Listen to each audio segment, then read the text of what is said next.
प्यारे बच्चों, आप सबको नमस्कार। आपकी सफलता ही मेरा मिशन है। ज्ञानकोश स्टेशन पर आपका अभिनंदन है। आज हम लोग कक्षा 12 का काव्य वाला जो पोर्शन है उसके अभ्यास प्रश्नों के बारे में पढ़ेंगे और हर एक पाठ का सामान्य हिंदी का अलग और साहित्यिक हिंदी का अलग, मैं हर एक पाठ का अलग अलग प्लेलिस्ट बना करके सीरियल से पढ़ाने चल रहा हूँ और आप यहाँ से अपनी कंप्लीट तैयारी करें। और जो भी आपको अगर नोट्स बनाना है, कुछ लिखना है तो आप यहाँ से लिख सकते हैं। तो अब ये पूरा सिस्टमेटिक ढंग से सब कुछ चलेगा। हालांकि इसका पाठ का वीडियो अभ्यास प्रश्न के अलावा जो पाठ का वीडियो है वह अपलोड है, आप उसको देख सकते हैं। मैं अभ्यास प्रश्न की बात कर रहा हूँ जो राजीव प्रकाशन के बुक से है। अगर इस बुक को आप पढ़ते हैं तो पूरा पूरा सेम प्रश्न मिल जाएगा। और अलग से कोई बुक है उसका प्रश्न अगर नहीं मिलता है तो आप हमें कमेंट करके बता सकते हो, उसका उत्तर मैं आपको बता दूंगा। ठीक है ना। तो चलिए, पहला है दिए गए पद्यांश पर आधारित प्रश्नों का उत्तर दीजिए। यहाँ एक पैराग्राफ आपको दिया गया है और पैराग्राफ के नीचे जो 5 प्रश्न हैं, इन 5 प्रश्नों को हम लोग पढ़ेंगे, इसको जानेंगे। पूरा पैराग्राफ का अर्थ फिलहाल हम नहीं बताएंगे क्योंकि इसको पूरा पाठ अगर पढ़ना है तो उसका वीडियो है पहले के प्लेलिस्ट में। आप प्लेलिस्ट में जाएंगे तो खोलेंगे तो वीडियो आपको मिल जाएगा सीरियल से। ठीक है ना। तो आप उसको देख लीजिएगा। हम केवल आपका समय बचाने के लिए केवल प्रश्नों का उत्तर ही बताएंगे। तो पहला प्रश्न है, उपर्युक्त पद्यांश का संदर्भ लिखिए। तो संदर्भ आप 2 तरह से लिख सकते हैं। पहले इस तरह से कि प्रस्तुत पद्यांश हमारे पाठ्य पुस्तक हिंदी के काव्य भाग से पवन दूत का नामक पाठ से लिया गया है। इसके लेखक अयोध्या सिंह उपाध्याय हरिऔध हैं। या तो ऐसे लिख सकते हैं या फिर सीधे पाठ का नाम सीधे लिखें पवन दूतिका। ठीक है ना। सीधे पाठ का नाम लिखें पवन दूतिका और उसके बाद से फिर नाम लिख दें अयोध्या सिंह उपाध्याय हरिऔध। मैं ऐसे स्टार्ट में हरिऔध लिख दे रहा हूँ। ठीक है ना। तो हरिऔध इस तरह से भी आपका काम चल जाएगा। ठीक है। तो ऐसे भी हो सकता है, तो आप ऐसे भी लिख सकते हैं, चाहे जो पहले मैं बताऊँ उसे लिख सकते हैं, कोई दिक्कत नहीं है। दूसरा प्रश्न है कि राधा ने प्रातःकालीन वायु से दुखित होकर क्या कहा है। तो देखिए, अगर केवल मैं आपको रट्टा करने के लिए कहूँ तो अच्छी बात नहीं है। आप यहाँ से प्रश्न निकाल सकते हैं। जैसे देखिए, इसका प्रश्न का उत्तर कहाँ मिलेगा। इत्मीनान से पढ़िए, आराम से पढ़िए, व्याख्या के साथ पढ़िए और उसको एक जो तर्क है किस तरह से प्रश्न निकाल सकते हैं परीक्षा में उसको भी जानिए। तो प्रश्न है कि राधा ने प्रातःकालीन वायु से दुखित होकर क्या कहा। तो यहाँ देखिए, प्यारी प्रातः पवन इतना क्यों मुझे है सताती, क्या तू भी है कलुषित हुई काल की क्रूरता से। मतलब क्या कर रही हैं कि हे प्यारी पवन, तुम मुझे इतना क्यों सता रही हो, इतना मुझे तुम पीड़ा क्यों दे रही हो। क्या तू भी कलुषित हुई हो, कलुषित हुई मतलब दुखी हो काल की क्रूरता से, माने काल की मार से, काल की मार से, समय की मार से क्या तू भी दुखी हो कि तुम मुझे सता रही हो। ये सीधे सीधे आपका उत्तर हो जाएगा। कैसे लिखेंगे, ध्यान से सुनिए, क्योंकि स्क्रीन पर लिखना संभव नहीं है, क्योंकि कहीं स्पेस नहीं लिखने के लिए आप सुन करके और अपना नोट्स बनाएंगे। लिखेंगे, राधा ने प्रातःकालीन वायु से दुखित होकर कहा कि मैं तो श्री कृष्ण के वियोग में समय की मार से दुखी हूँ, क्या तुम भी समय की मार से दुखी हो जिसके कारण मुझे इतना सता रही हो। ये इसका उत्तर हो जाएगा। ठीक है। आशा है कि आप इसको समझ गए होंगे। वीडियो को रोक करके आप उसको लिख सकते हैं। उपर्युक्त पद्यांश में कौन सा रस प्रयुक्त हुआ है स्पष्ट कीजिए। तो रस तो इसमें श्रृंगार रस है, लेकिन श्रृंगार में वियोग श्रृंगार है। आप स्पष्ट लिखें कौन सा रस, वियोग श्रृंगार लिखें तो बढ़िया रहेगा। ठीक है ना। वियोग श्रृंगार रस का यहाँ प्रयोग किया गया है। और स्पष्ट किस तरह से करना है, क्योंकि वियोग श्रृंगार का स्थायी भाव क्या होता है, यानी श्रृंगार का स्थायी भाव क्या होता है, रति होता है। तो इसमें राधा के वियोग के यानी विरह दशा का वर्णन किया गया है, इसलिए यहाँ वियोग श्रृंगार होगा। यही इसका स्पष्टीकरण हो जाएगा।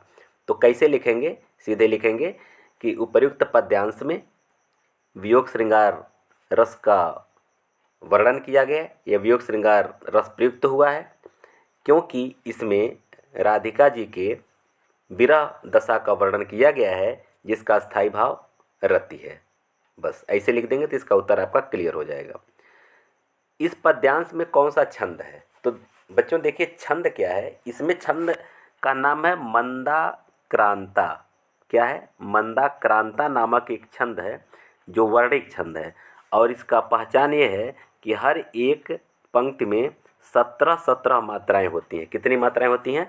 सॉरी मात्राएं नहीं, सॉरी वर्ण, वर्ण 17-17 वर्ण होते हैं, मैंने वर्णिक छंद है ना, तो 17 वर्ण होते हैं। तो आप देखेंगे हर एक लाइन में 17-17 वर्ण ही मिलेंगे, इसलिए क्या होगा? मंदाक्रांता छंद होगा।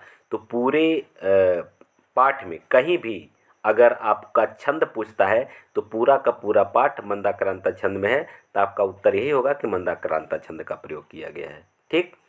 अच्छा, जो आपका पांचवा और अंतिम प्रश्न है वह है गद्यांश के रेखांकित अंश की व्याख्या कीजिए। तो रेखांकित अंश की व्याख्या देखिए यहाँ नीचे अंडरलाइन किया हुआ है, इसका व्याख्या समझिए। इसका अगर आप पहले कविता को पढ़ लें इसके बाद इसको लिखें तो आपके लिए काफ़ी आसान हो जाएगा, क्योंकि इसमें राधिका जी की विरह दशा का वर्णन किया गया है। सुबह के समय अपनी भवन में बैठी हुई हैं, प्रातःकालीन वायु आती है, वह वायु इनको सुख न देकर के दुख पहुंचाती है, क्योंकि ये खुद ही वियोग दशा में है। तो इसलिए उस वायु से कहती हैं कि मैं तो समय की मार से, समय की व्यथा से मैं पीड़ित हूँ, क्या तुम भी समय की व्यथा से पीड़ित हो? यही इसका व्याख्या हो जाएगा। लेकिन लिखेंगे कैसे कि कविवर हरिऔध जी कहते हैं राधिका जी जब अपने भवन में बैठी हुई हैं तो उसमें प्रातःकालीन जब वायु आती है तो क्या कहती हैं? कहती हैं कि हे प्यारी पवन, तुम मुझे इतना क्यों सता रही हो, तुम मुझे इतना दुख क्यों दे रही हो? क्या तुम भी है कलुषित हुई काल की क्रूरता से? मैंने कह रहे हैं क्या तुम भी काल की क्रूरता से, काल की मार से, समय की मार से क्या तुम भी व्यथित हुई हो? मैं तो श्री कृष्ण के वियोग में समय की मार से व्यथित हूँ, तो क्या तुम भी समय की मार से व्यथित हो जिसके कारण मुझे इतना सता रही हो? ठीक है ना? इस तरह से आप इसका व्याख्या लिख लेंगे। तो मैं व्यवहारिक व्याख्या आपको समझा रहा हूँ, आप इसको अपने भाषा में बना करके सही ढंग से लिख लेंगे। ठीक है, चलिए आगे बढ़ते हैं। ख है लज्जाशीला पथिका। अब ये सीधे पूरा पढ़ने का आवश्यकता नहीं, आपका समय मुझे बचाना है। तो यहाँ आपका सीधे प्रश्न उत्तर पर हम लोग आते हैं। ठीक है ना? दिए गए पद्यांश के कवि एवं कविता का नाम लिखिए। क्लियर हो गया? कवि का नाम क्या हो जाएगा? हरिऔध, अयोध्या सिंह उपाध्याय हरिऔध, और कविता का नाम क्या हो जाएगा? पवन दूतिका। दूसरा प्रश्न है राधा पवन दूतिका से राह में पथिकों के साथ कैसा व्यवहार करने के लिए कहती हैं? तो जब आप इस पूरे को पढ़ेंगे तो आपको लगेगा कि राधिका पवन से कहती हैं कि हे पवन, रास्ते में अगर कोई थका हुआ व्यक्ति मिले तो तुम अपने शीतल मंद सुगंधित हवा से उसके थकान को मिटाना। ये इसका उत्तर हो जाएगा। राधिका जी पवन दूतिका से कहती हैं कि हे पवन, जब तुम कृष्ण का अपना संदेश लेकर कृष्ण के पास भेजती हैं, उस समय का वर्णन है कि जब तुम कृष्ण के पास संदेश लेकर के जाना तो रास्ते में कोई भी पथिक अगर श्रम से थका हुआ हो तो अपने शीतल हवा से उसके थकान को दूर कर देना। ये इसका उत्तर हो जाएगा। रेखांकित अंश की व्याख्या कीजिए। रेखांकित अंश देखिए यहाँ ये है नहीं, लेकिन नीचे का ही लाइन है। ठीक है ना? नीचे की ही लाइन रेखांकित अंश है, या फिर ऊपर का है, देख लेते हैं। नहीं, ऊपर का 2 लाइन है। ठीक है, ये ऊपर का 2 लाइन रेखांकित अंश की व्याख्या है, ये वाला।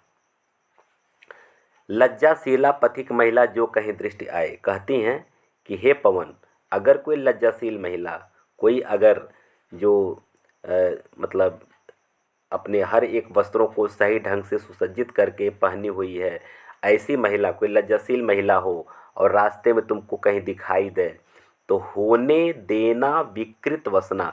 विकृत माने होता है हटाना, अवसना माने होता है वस्त्र। तो उसके वस्त्रों को अपने पवन से, अपने तेज हवा से हटाना मत। ठीक है ना? माने उसको वैसे ही रहने देना। तो विकृत वसना माने वस्त्रों को हटाना नहीं, न हटाना न तू सुंदरी को, माने उस सुंदरी को, उस महिला के वस्त्रों को तुम अपने तेज हवा के झोंके से हटाना नहीं, अगर रास्ते में कोई लज्जाशील पथिक महिला तुमको दिखाई दे तो। ये इसका व्याख्या हो जाएगा। ठीक है, चलिए अगला प्रश्न है वियोगिनी राधा लज्जाशीला महिला के लिए पवन से क्या कहती हैं? तो फिर वही इसका उत्तर हो जाएगा। वियोगिनी राधा लज्जाशीला महिला से कहती हैं कि तुम अगर कोई महिला रास्ते में दिखाई दे तो उसके वस्त्रों को तुम मत उड़ाना। ठीक। अच्छा, 5वां प्रश्न क्या है? उपर्युक्त पद्यांश का प्रसंग लिखिए। तो प्रसंग क्या है कि लिखेंगे, उपर्युक्त पद्यांश में राधिका जी अपना संदेशा लेकर श्री कृष्ण के पास भेजती हैं। किसको? पवन को। राधिका जी पवन को अपना संदेशा लेकर श्री कृष्ण के पास भेजती हैं। तो रास्ते में जो पथिक या जो लज्जाशील महिला है उससे किस तरह का व्यवहार करना चाहिए, उसी प्रसंग के बारे में वर्णन किया गया है। तो आप इसको अपने भाषा शैली में बना करके लिख सकते हैं। ठीक है ना। आइए गौ देखिए। गौ का जो ये आपका अनुच्छेद है, मतलब ये क्या नाम है आपका पद्यांश है, और इसका प्रश्नोत्तर देखिए यहाँ से। उपर्युक्त पद्यांश के शीर्षक एवं रचनाकार का नाम लिखिए। फिर वही हो जाएगा, शीर्षक का नाम पवन दूतिका, रचनाकार का नाम अयोध्या सिंह उपाध्याय हरिऔध। दूसरा प्रश्न है, राधा अपनी आँखों को आंसुओं में डुबाए क्यों रखना चाहती हैं? तो इस जो आपका ये पद्यांश है, इस पद्यांश के हिसाब से अगर देखा जाए तो इसका उत्तर ये होगा कि राधा अपनी आँखों का आंसू में क्यों डुबाए रखना चाहती हैं। राधा अपने आंसुओं को इसलिए डुबाए रखना चाहती, अपने आँखों को आंसुओं में इसलिए डुबाए रखना चाहती हैं, वह इसी बहाने श्री कृष्ण को याद कर रही हैं और उनको यह बताना चाहती हैं कि मैं उनके वियोग में कितनी तप्त हूँ। ये इसका उत्तर हो जाएगा। इसीलिए अपने आंसुओं को डुबाए रखना चाहती हैं। तीसरा प्रश्न है, उपर्युक्त पद्यांश के आधार पर श्री राधा श्री कृष्ण को पवन दूतिका से अपनी याद किस प्रकार दिलाने को कहती हैं? तो इसका उत्तर ये नीचे के 3 लाइन में, नीचे के लाइन में है। किस तरह से कह रहे हैं कि जब तुम, राधिका जी जब पवन से कहती हैं कि जब तुम श्री कृष्ण के पास जाना तो क्या करना, एक कमल के दल का फूल, देखिए यहाँ से देखिए इसका, लाके फूले कमल दल को श्याम के सामने। क्या कहती हैं कि तुम कमल के पंखुड़ी को ला करके श्री कृष्ण के सामने थोड़ा थोड़ा विपुल जल में व्यग्र हो डुबाना। जल में माने उस पंखुड़ी को जल में धीरे धीरे उसको डुबाना और निकालना, डुबाना और निकालना। इससे क्या होगा, यों देना ऐ भगनी जतला एक अम्भोज नेत्रा। अम्भोज नेत्रा माने क्या होता है, कमल जैसी नेत्र वाली। अम्भोज नेत्रा माने क्या होता है, कमल जैसी नेत्र वाली, भगनी माने बहन। तो अब पवन दूतिका से कहते हैं कि हे बहन, इस प्रकार से तू यह श्री कृष्ण को यह बता देना कि कोई अम्भोज नेत्रा, कोई कमल जैसे नेत्र वाली विरहिणी अपनी आँखों को हो विरह विधुरा, माने विरह से व्याकुल होकर के अपनी आँखों को वारी में बोरती है। वारी माने होता है जल, बोरती माने डुबोती है, माने जल में डुबोती है, अर्थात उसके आँख में हमेशा आंसू भरे रहते हैं। तो इसी में आपका उत्तर है, और ये आपका साथ में मैं व्याख्या भी समझा दिया हूँ। तो क्या लिखेंगे किस तरह से कि उपर्युक्त पद्यांश के आधार पर राधा ने श्री कृष्ण को पवन दूतिका से अपनी याद दिलाते हुए कहती हैं कि श्री कृष्ण जहाँ बैठे रहेंगे वहाँ तुम एक कमल की पंखुड़ी को तोड़कर ले जाना और उसको जल में डुबाना। इस प्रकार से उनको हमारी याद दिला देना कि कोई कमल जैसी नेत्र वाली विरहिणी अपनी आँखों में हमेशा आंसू भरे रहती है, या उसकी आँखें हमेशा आंसुओं में डूबे रहते हैं। ये इसका उत्तर हो जाएगा। उपर्युक्त पद्यांश किस छंद में है? छंद बता दिए हैं, मंदाक्रांता। रेखांकित अंश की व्याख्या मैं कर दिया हूँ, फिर से देख लीजिए।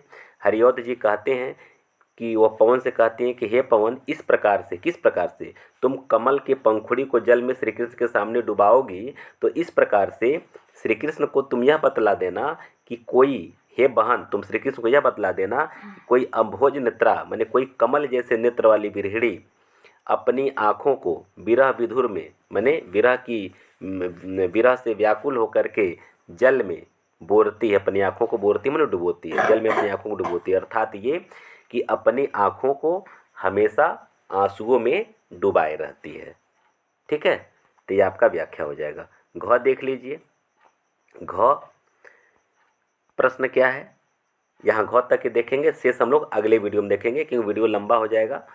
तो हो सकता है आपको वाव लगे, या फिर अगर कमेंट करके कहेंगे तो आगे सब पूरा का पूरा एक साथ हम पढ़ा देंगे। ठीक है, पहला प्रश्न क्या होगा, वही होगा पवन पद्यांश का संदर्भ लिखिए। संदर्भ वही हो जाएगा, राधा पवन से क्या प्रार्थना करती हैं। राधा पवन से यह प्रार्थना करती हैं, देखिए वह नीचे के इस 4 लाइन में आपको मिलेगा। देखिए यहाँ, पूरी होवे न यदि तुझसे अन्य बातें हमारी, तो मेरी विनय इतनी मान ले और चली जा, छू के प्यारे कमल पग को प्यार के साथ आजा, जी जाऊंगी हृदय तल से मैं तुझी को लगा के। कहती हैं, उत्तर कैसे लिखेंगे, राधा पवन से प्रार्थना करती हैं कि हे पवन, तुम श्री कृष्ण के चरणों की धूल लेकर के आ जाना, उसको मैं माथे से लगा करके मैं समझ लूँगी कि श्री कृष्ण से मैं मिल चुकी हूँ। अगर तुमसे यह भी न हो पावे, या फिर इतना ही लिखेंगे, राधा पवन से कहती हैं कि हे पवन, तुम श्री कृष्ण के चरणों की धूल लेकर के आ जाना। बस इतना ही लिखेंगे, बहुत ज़्यादा लंबा चौड़ा लिखने की कोई ज़रूरत नहीं है। चलिए तीसरा प्रश्न है, राधा पवन दूतिका से किसकी धूल लाने की बात करती है। तो क्लियर हो गया, किसकी धूल लाने की बात करती हैं, श्री कृष्ण के चरणों की धूल, श्री कृष्ण के चरणों की धूल लाने की बात करती हैं। राधा पवन दूतिका से श्री कृष्ण के चरणों की धूल लाने के लिए कहती हैं। चलिए इस पद्यांश में कौन सा अलंकार है। अब अलंकार की बात अगर किया जाए तो देखिए, आप अलंकार इस हिसाब से देखेंगे कि अगर कुछ अलंकार कभी कभी एक एक पद्यांश में 2 या 2 से अधिक भी अलंकार हो सकते हैं। देखिए अगर कमल पग की बात किया जाए तो कमल रूपी चरण, यानी कि यहाँ रूपक अलंकार हो जाएगा। एक अलंकार तब ये दिख रहा है। दूसरा अलंकार ये है, किसी प्राकृतिक वस्तु का वर्णन अगर मानव के रूप में किया जाए तो वहाँ मानवीकरण अलंकार होता है। क्या होता है, मानवीकरण अलंकार होता है। अब यहाँ देखिए, पवन सजीव नहीं है, निर्जीव चीज़ है ये, लेकिन इसको एक मानव के रूप में, एक संदेशवाहक के रूप में वर्णन किया गया है, इसलिए यहाँ मानवीकरण अलंकार भी होगा। तो आप यहाँ दोनों अलंकार लिख सकते हैं कि प्रस्तुत पद्यांश में रूपक और मानवीकरण अलंकार हैं। ठीक है ना, ये हो जाएगा। रेखांकित अंश की व्याख्या कीजिए। तो व्याख्या देखिए, नीचे का 2 लाइन है, हालांकि इसके ऊपर से आप इसका प्रसंग लिख करके व्याख्या करेंगे तो आपका उत्तर सही होगा, माने आपका व्याख्या सही होगा। कैसे लिखेंगे, हरिऔध जी कहते हैं कि हे पवन, तुम जब श्री कृष्ण के पास से लौट कर आना तो उनके चरणों की धूल, थोड़ी सी चरण रज ला दे न इनकी, ये कह रहे हैं ना कि तुम उनके चरणों की थोड़ी सी धूल ला करके दे दोगी तो मैं अपनी व्यथा को शांत कर लूँगी। अगर तुम यह बात नहीं कर पाती हो तो क्या करना, छू के प्यारे कमल पग को। अब इतना ऊपर मैं प्रसंग बताया हूँ, लिखेंगे छू के प्यारे कमल पग को, मने श्री कृष्ण के, हमारे प्यारे कृष्ण के कमलवत चरणों को प्यार के साथ छू करके चली आना, जी जाऊंगी हृदय तल से मैं तुझी को लगा के, और मैं तुमको अपने हृदय से लगा करके पूरा जीवन जी लूँगी, क्योंकि मुझे आभास हो जाएगा कि तुम जब श्री कृष्ण के चरणों को स्पर्श करके आओगी तो मैं तुमको अपने हृदय से जब लगा लूँगी तो मुझे आभास हो जाएगा कि मैं श्री कृष्ण से मिल ली हूँ, और मैं अपना शेष जीवन इसी तरह से बिता लूँगी, गुजार दूँगी। ठीक है ना, ये आपका व्याख्या हो जाएगा। तो प्यारे बच्चों, आज इतना ही। इसके बाद हम लोग आगे का व्याख्या अगले वीडियो में पढ़ेंगे। वीडियो कैसा लग रहा है आप कमेंट करके अवश्य बताएंगे।